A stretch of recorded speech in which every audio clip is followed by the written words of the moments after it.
बोलो ಶ್ರೀರಾಮಚಂದ್ರ ಮಹಾರಾಜ್ ಇನ್ನೂ ಶುರು ಮಾಡುವಾಗ ತಾಳ ಹಾಕಬೇಕಾಗ್ತದೆ, ಆಗ ಕುಡಿಬೇಕಾಗ್ತದೆ. ಹಾಲು ಯಾವ್ದು ಎತ್ತಬೇಕು? ಈಗ ನಾವು ಬಲ ಕಡೆಗೆ ತಾಳ ಹಾಕಬೇಕಾದ್ರೆ ಎಡಕಾಲ ಇಷ್ಟೊಂದು ಹಿಡಿಬೇಕು. ಎಡಕಾಲ ಅಂದ್ರೆ ಊಟ ಮಾಡುವ ವಿರುದ್ಧ ದಿಕ್ಕಿನ ಕಾಲ ಅಂತ ಹೇಳಿ ಗೊತ್ತಾಗಲ್ಲ. ಶುರು ಮಾಡುವ. ಗೋವಿಂದ ಗೋವಿಂದ ಕೃಷ್ಣ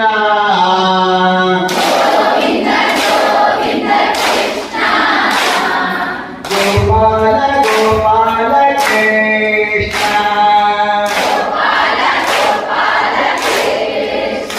ಹರಿ ಗೋಪಾಲ ಗೋಪಾಲ ಕೃಷ್ಣ ಹರಿ. ಸಾಕು ಸಾಕು ಅಂತ ಕುಂತಿದ್ದೀರಿ.